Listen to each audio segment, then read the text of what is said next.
وعلیکم السلام۔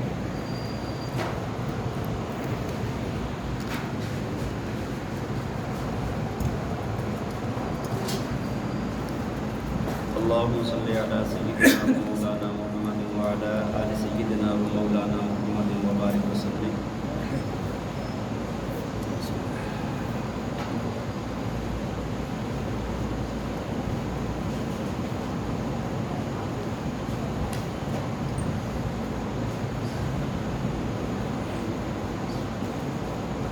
سورۃ مبارکہ کا آخری رکوع رہ گیا ہے، ساتھی کوشش کریں بیٹھنے کی۔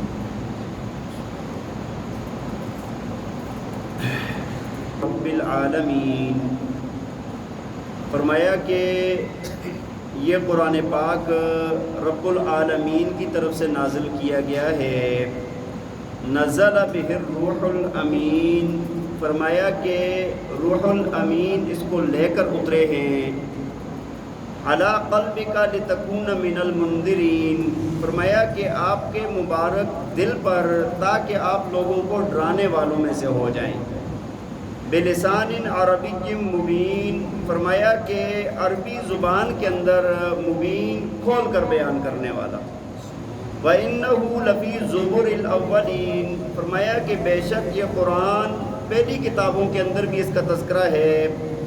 اولم یکن لہم آیۃ ان یعلمہ علماء بنی اسرائیل، فرمایا کہ کیا یہ ان کے لیے نشانی کافی نہیں ہے کہ اس کو جانتے ہیں بنی اسرائیل کے علماء؟ کیا یہ ان کے لیے نشانی نہیں ہے؟ وَلَوْ نَزَّلْنَاهُ عَلَى بَعْضِ الْأَعْجَمِينَ، فرمایا کہ اگر ہم اس کو نازل کر دیتے کسی عجمی پر، فَقَرَأَهُ عَلَيْهِمْ مَا كَانُوا بِهِ مُؤْمِنِينَ، فرمایا کہ وہ ان کو یہ قرآن پاک پڑھ کے سناتا، ما كانوا به مؤمنین، تو یہ لوگ اس پر بھی ایمان نہیں لاتے۔ دیکھیں جی، گزشتہ سورۃ مبارکہ کے ابتدا سے ہی اللہ تعالیٰ نے جو ابتدا میں بات فرمائی ہے اس میں یہ فرمایا تھا کہ فَلَعَلَّكَ بَاخِعٌ نَفْسَكَ أَلَّا يَكُونُوا مُؤْمِنِينَ، کہ اگر یہ لوگ ایمان نہیں لائیں گے تو آپ اپنے آپ کو ختم کر دیں گے، اپنے آپ کو ہلاک کر دیں گے، نبی علیہ السلام کو فرمایا تھا۔ اور یہ بات بیان فرمانے کے بعد قرآن کی حقانیت کا بیان ہوا، اور ساتھ ہی آگے اللہ تعالیٰ نے انبیاء کرام کے تذکرے فرمائے۔ پہلے موسیٰ علیہ السلام کا واقعہ بیان ہوا، پھر حضرت ابراہیم علیہ السلام کا واقعہ بیان ہوا، حضرت نوح علیہ السلام، حضرت ہود علیہ السلام، پھر حضرت صالح علیہ السلام، قوم شعیب کا، حضرت لوط علیہ السلام کی قوم کا، یہ سارے انبیاء کا اللہ تعالیٰ نے 5-6 رکوعوں کے اندر تذکرہ فرمایا۔ اور یہ بات بتائی ہے کہ جس طرح یہ لوگ اللہ کی نافرمانی کرتے تھے، اللہ کے رسولوں کی نافرمانی کرتے تھے، تو یہ لوگ سارے کے سارے ہلاک ہو گئے۔ اگر یہ اہل مکہ اور یہ لوگ، یہ جو مشرکین ہیں، یہ آپ کی نافرمانی کریں گے، اللہ کی نافرمانی کریں گے، تو یہ دنیا کے اندر ان کے ساتھ بھی یہ ہوگا۔ یہاں پر بھی یہ نامراد ہوں گے، آگے بھی نامراد ہوں گے، اور آپ کے صحابہ کامیاب ہو جائیں گے۔ تو ایک چیز اور بھی، یہ چونکہ مکی صورت ہے، مکی صورتوں کے اندر بنیادی طور پر میں آپ کو کئی مرتبہ بتا چکا ہوں، 4 طرح کے مضامین زیادہ بیان ہوتے ہیں۔ سب سے زیادہ جس کا بیان ہوتا ہے وہ توحید کا بیان ہوتا ہے۔ مکی صورتوں کے اندر توحید کا بیان آپ کو ملے گا کہ اللہ کی ذات وحدہ لا شریک ہے، اس کے ساتھ شرک نہ کیا جائے۔ اور دوسرا رسالت کا بیان ہوگا، چونکہ مشرکین نبی علیہ السلام کی رسالت کا بھی انکار کرتے تھے، تو دوسرے نمبر پر اللہ تعالیٰ نبی علیہ السلام کی رسالت کے دلائل بیان فرماتے ہیں۔ اور وہ لوگ مرنے کے بعد اٹھنے کے بھی منکر تھے، تو اللہ تعالیٰ نے ان کے اسی انکار پر، آخرت کے انکار پر، اللہ تعالیٰ نے پھر قیامت، مرنے کے بعد والی زندگی کا بھی بیان فرمایا ہے۔ بلکہ میں کہتا ہوں کہ ساری جتنی بھی اللہ تعالیٰ کی طرف سے یہ تعلیمات نازل ہوئی ہیں، اس کا 1/3 حصہ تو اسی پر ہے کہ آخرت ہے، مرنا ہے، مرنے کے بعد اٹھنا ہے، قیامت ہے، جنت ہے، جہنم ہے، یہ چیز ساری بیان کی گئی ہے۔ اور چوتھے نمبر پر قرآن کی حقانیت کا بیان ہے۔ وہ چونکہ کہتے تھے کہ یہ اللہ کی طرف سے نازل کیا ہوا کلام نہیں ہے، تو اس پر مکی صورتوں کے اندر بیان آتا ہے، جس طرح سورت کی ابتدا کے اندر بھی آیا، اور یہاں پر بھی اللہ تعالیٰ نے اس بات کا تذکرہ فرمایا ہے۔ سب سے پہلی بات بیان فرمایا وَإِنَّهُ لَتَنزِيلُ رَبِّ الْعَالَمِينَ، کہ یہ قرآن پاک کیا ہے؟ رب العالمین کی طرف سے نازل کیا ہوا ہے، اپنے دل سے، اپنے اندر سے نکالا ہوا. ہاں، اور فرمایا نزل بہ الروح الامین، اور اس کو لے کر کون آیا ہے؟ روح امین جو جبریل علیہ السلام ہے. اللہ تعالیٰ نے تمام انبیاء پر وحی کا جو سلسلہ فرمایا ہے، سارے نبیوں پر وحی لے کر آنے والے فرشتے کون ہیں؟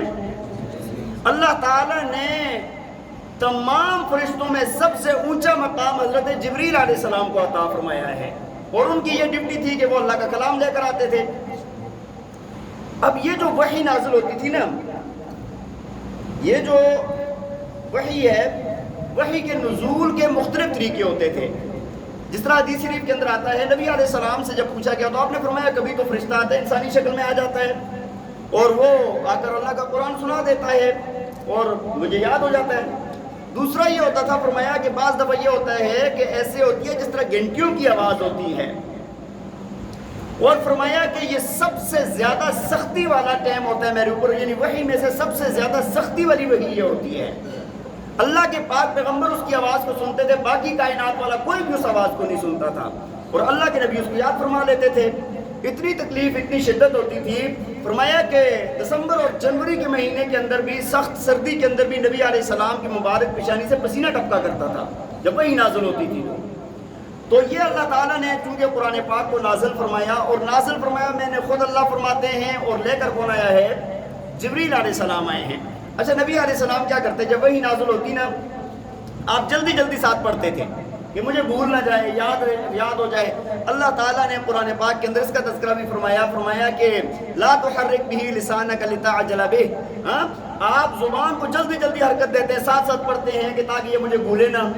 اللہ تعالیٰ نے فرمایا کہ اس قرآن کو پڑھوانا، آپ کے دل پر جمع کرانا، محفوظ کرانا ہماری ذمہ داری ہے. تو یہ قرآن اللہ کی طرف سے نازل ہوا، تو یہ قرآن کی حقانیت کی دلیل ہے. فرمایا علی قلبک لتکون من المنذرین، آپ کے دل پر اس کو نازل کیا ہے تاکہ آپ کیا ہو جائیں؟ ڈرانے والے ہو جائیں. کس کا کلام ہے؟ اللہ کا کلام ہے، اور تمام کلاموں کا بادشاہ ہے، اور سب سے اونچے درجے کا کلام ہے. جس دل پر یہ نازل ہوا ہے وہ کتنے اونچے درجے کا ہوگا. یہ آیت کریمہ آج میں پڑھ رہا تھا، نبی علیہ السلام کا قلب مبارک کتنا اونچے درجے کا ہو گیا، خود اندازہ لگائیں آپ. ہاں، بہت اونچا درجہ، بہت اونچا مقام اللہ تعالیٰ نے عطا فرمایا آپ کے قلب مبارک کو. فرمایا کہ اس پر ہم نے نازل کیا تاکہ آپ کیا کریں؟ لوگوں کو ڈرائیں. جو بھی نبی ہوتے ہیں نا، تمام انبیاء بشیر بھی ہوتے ہیں، نذیر بھی ہوتے ہیں. جتنے بھی انبیاء ہیں، اللہ تعالیٰ نے قرآن میں بھی فرمایا ان کا کام ہوتا ہے کہ بھئی جو لوگ نیک کام کریں گے ان کو خوشخبریاں سناتے ہیں، اور جو لوگ بد کام کریں گے ان کو کیا کرتے ہیں؟ وعیدیں سناتے ہیں. ایسے ہی نبی علیہ السلام کو بھی فرمایا گیا بلسان عربی مبین. فرمایا کہ اس کو عربی زبان کے اندر نازل کیا گیا ہے جو کھول کر بیان کرنے والی ہے، کھول کر بیان کیا گیا ہے. اچھا، بعض نا یہ بھی کہتے تھے کہ آپ عربی کے اندر یہ کلام پیش کرتے ہیں، اگر کسی اور زبان میں کرتے تو ہمیں پتہ چلتا کہ آپ کے اوپر اللہ نے نازل کیا ہے. تو ایک بات یاد رکھیں، یہ بھی ایک مطلب بہانے تھے نا، نہ ماننے کے بہانے ہیں. اللہ تعالیٰ نے کوئی بھی کتاب، جو بھی کتاب نازل کی ہے نا جس نبی پر، ان کی قوم کی زبان میں نازل کی ہے.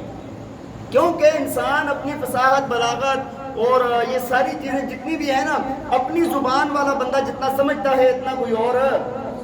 وہ میں تفسیر کے اندر مطالعہ کر رہا تھا، حضرت مولانا شیخ الحدیث سرفراز خان صفدر صاحب رحمہ اللہ تعالی علیہ، ان نے اسی کا میں مطالعہ کر رہا تھا. تو فرمایا کہ ہر زبان کا نا جو اپنی زبان ہوتی ہے نا، اسی کے اندر اس کو وہ ساری چیزیں سمجھ سکتا ہے بندہ. تو فرماتے ہیں کہ ہمارے ساتھ ایک مسکرہ سا تھا، وہ پڑھا کرتا تھا، یا کوئی ساتھ ساتھی تھا ان میں سے. تو فرمایا کہ ایک مرتبہ اس کے اوپر کوئی بات ہو گئی تو اس نے قسم اٹھا دی، حالانکہ وہ جھوٹا تھا اس بارے میں. تو ہم نے بعد میں، اور وہ بری ہو گیا اس کیس میں، تو ہم نے کہا یار آپ نے جو ہے نا قسم کھا لی ہے اور جھوٹی قسم کھائی ہے، کتنی غلط بات ہے. کہتے نہیں میں نے قسم نہیں کھائی. کہتے تم نے کیا کہا؟ تو کہتے ہیں کہ میں نے کہا تھا کہ اللہ نے قسم. کس نے؟ کہتے ہیں اللہ جو ہے نا وہ، آپ جو پنجابی لوگ ہیں وہ جانتے ہوں، کہتے ہیں یہ پنجابی کے اندر کدو کو کہتے ہیں اللہ، یا اس طرح کو کوئی لفظ ہے، کہتے ہیں یہ کدو کو. میں تو وہ کہہ رہا تھا، میں نے تو اللہ کی قسم کھائی ہی نہیں ہے. تو پنجابی جو ہوتے ہیں وہ تو سمجھ جاتے نا. تو جو زبان انسان کی ہوتی ہے نا، اس کے سارے انداز اتوار، وہ ساری چیزیں وہی زیادہ سمجھتا ہے. اللہ تعالیٰ نے اپنی اس کتاب کو جو عربی زبان کے اندر نازل کیا، کیونکہ ابتدائی مخاطب کون تھے؟ عرب تھے، تو عربی کے اندر ہی نازل ہونا تھا. آگے فرمایا وَإِنَّهُ لَفِي زُبُرِ الْأَوَّلِينَ، فرمایا کہ اس کا تذکرہ تو پہلی کتابوں کے اندر بھی ہے، قرآن پاک کا تذکرہ، نبی علیہ السلام کی رسالت کا تذکرہ پہلی کتابوں میں بھی ہے۔ آپ دیکھیں نا کتنے یہود و نصارہ نے کتنی تحریف کی ان کتابوں کے اندر، تورات انجیل کے اندر کتنی تحریف کی ہے، اس کے باوجود بھی اللہ کے نبی کا تذکرہ وہاں پر موجود ہے اور قرآن پاک کا تذکرہ وہاں پر موجود ہے۔ صحابہ کرام میں سے جو اہل کتاب تھے، یہود کے عالم تھے، عیسائیوں کے عالم تھے، جو مسلمان ہوئے، وہ باقاعدہ بتاتے تھے فلاں جگہ پر تذکرہ ہے، فلاں جگہ پر تذکرہ ہے، فلاں جگہ پر تذکرہ ہے۔ ٹھیک ہے جی، تو یہ ان کتابوں اچھا آج بھی موجود ہے، آج بھی موجود ہے۔ حضرت موسیٰ علیہ السلام کو بھی اللہ تعالیٰ نے یہ وصیت فرمائی تھی کہ آپ کے بعد ایک نبی آئے گا، ہاں جی، اور وہ ساری بات وہاں پر بیان کی ہوئی ہے۔ حضرت عیسیٰ علیہ السلام کے متعلق بھی یہ بات ہے، کتابوں کے اندر قرآن کا تذکرہ بھی موجود ہے۔ فرمایا کہ پہلی کتابوں کے اندر بھی موجود ہے۔ اولم یکن لہم آیۃ ان یعلمہ علماء بنی اسرائیل، فرمایا کیا ان کے لیے یہ نشانی نہیں ہے کہ ان کے بنی اسرائیل کے علماء اس کو جانتے ہیں، اس بات کو، جو حقیقت پر آئیں گے وہ اس بات کو جانتے ہیں کہ اس قرآن کا تذکرہ اور نبی کا تذکرہ آگے موجود ہے۔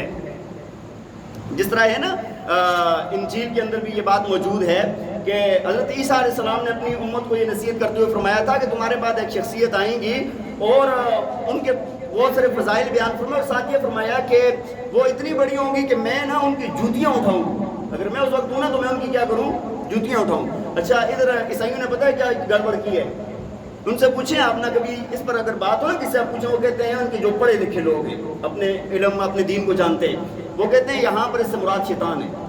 کتنی بے عقلی کی بات ہے بھائی، عیسیٰ علیہ السلام جوتیاں اٹھائیں گے، ان کی شیطان کی جوتیاں اٹھائیں گے کہ بڑی شخصیت آئیں گی اور یہ وہ تو فضائل والی تو بات ہی نہیں ہے، اور انجیل کے اندر ہی شیطان کی برائی اور وہ ساری چیز موجود ہے، لیکن اس کے باوجود بھی یہ لوگوں نے یعنی کتنا غلط معنی کیا ہے، کسی نیک شخصیت کا کہہ دیتے کسی اور، لیکن شیطان کے متعلق اس بات کو لے گئے ہیں۔ تو بہرحال قرآن پاک کا تذکرہ، نبی علیہ السلام کا تذکرہ کس کے اندر موجود تھا، تورات اور انجیل کے اندر اور پہلے صحائف کے اندر۔ اور دوسری بات یہ بھی کہتے تھے نا کہ بھائی یہ قرآن پاک آپ پر نازل ہوا ہے، کسی اور قوم پر کیوں نہیں نازل ہوا، کسی اور بندے پر نازل کیوں نہیں ہوا، یا پھر اگر ہونا ہی تھا کسی بڑے بندے پر کیوں نہیں نازل ہوا۔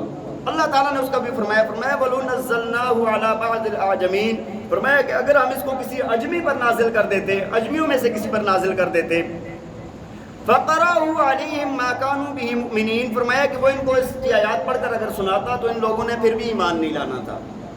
عربی کو نہیں مان رہے تو اجمی کو تو ماننا ہی نہیں تھا۔ كَذَلِكَ سَلَكْنَاهُ فِي قُلُوبِ الْمُجْرِمِينَ، اللہ فرماتے ہیں اسی طرح ہم اس کو چلاتے ہیں مجرمین کے دلوں پر، لَا يُؤْمِنُونَ بِهِ حَتَّى يَرَوْا الْعَذَابَ الْأَلِيمَ، فرمایا وہ اس پر ایمان نہیں لائیں گے یہاں تک کہ وہ عذاب علیم کو دیکھ لیں۔ یعنی جو لوگ اللہ کی طرف خود نہیں آنا چاہتے نا، اصولاً نولیہ ما تولیٰ ونصلیہ جہنم، جو جدھر جانا چاہتا ہے اللہ تعالیٰ کہتے ہیں جاؤ، تو ان لوگوں کے دل جب برائی پر چل رہے ہیں تو اللہ فرماتے ہیں کہ پھر ان کو اس وقت تک یہ ایمان نہیں لائیں گے جب تک یہ دردناک عذاب نہ دیکھ لیں۔ فرمایا ما یأتیہم بغتۃ وہم لا یشعرون، فرمایا کہ ان پر عذاب نہیں آئے گا مگر کیا آئے گا، اچانک سے آئے گا، اور ان کو پتہ بھی نہیں ہوگا، بے خبر ہوں گے، اچانک سے ان پر عذاب آ جائے گا۔ فَيَقُولُوا هَلْ نَحْنُ مُنظَرُونَ، اور اس وقت یہ کہیں گے کہ کیا ہمیں کچھ مہلت مل سکتی ہے، ہمیں کچھ مہلت مل سکتی ہے۔ اللہ فرماتے ہیں فَبِعَذَابِنَا يَسْتَعْجِلُونَ، کیا یہ ہمارے عذاب میں جلدی نہیں کیا کرتے تھے؟ فَأَمْطِرْ عَلَيْنَا حِجَارَةً مِّنَ السَّمَاءِ أَوْ ائْتِنَا بِعَذَابٍ أَلِيمٍ، قوموں نے نہیں کہا ہمارے اوپر پتھر برساؤ، ہمارے اوپر فلاں کرو فلاں کرو فلاں کرو، یہ نہیں کہتے رہے۔ أَفَرَأَيْتَ إِن مَّتَّعْنَاهُمْ سِنِينَ، اللہ فرماتے ہیں کہ کیا آپ دیکھتے ہیں کہ اگر ہم ان کو نا اور بھی آگے کئی سالوں تک ان کو اور بھی ان چیزوں سے نفع اٹھانے دے دیا جائے، دنیا کے اندر رہتے ہیں یہ سارے فائدے ان کو جو مل رہے ہیں، فرمایا کہ ثُمَّ جَاءَهُم مَّا كَانُوا يُوعَدُونَ، فرمایا کہ پھر ان کے پاس وہ چیز آ جائے جس کا ان کے ساتھ وعدہ کیا گیا ہے، یعنی موت آ جائے، قیامت آ جائے، عذاب آ جائے، مَا أَغْنَىٰ عَنْهُم مَّا كَانُوا يُمَتَّعُونَ، تو فرمایا کہ ان کے کچھ بھی کام نہیں آئے گا وہ چیز جس سے ان نے فائدہ حاصل کیا، یعنی ان کی دنیا، ان کے یہاں کے مال تجارت، کوئی چیز بھی ان کے کام نہیں آئے گی۔ وَمَا أَهْلَكْنَا مِنْ قَرْيَةٍ إِلَّا لَهَا مُنذِرُونَ، فرمایا کہ ہم نے کسی بھی بستی کو ہلاک نہیں کیا مگر یہ کہ اس کی طرف ڈرانے والا آیا ہے، ڈرانے والا پہلے بھیجا ہے۔ ذکرا وما کنا ظالمین، فرمایا کہ جس نے نصیحت کی اور نصیحت کی باتیں سمجھائی، وما کنا ظالمین، اللہ فرماتے ہیں کہ ہم ظلم کرنے والے نہیں ہیں۔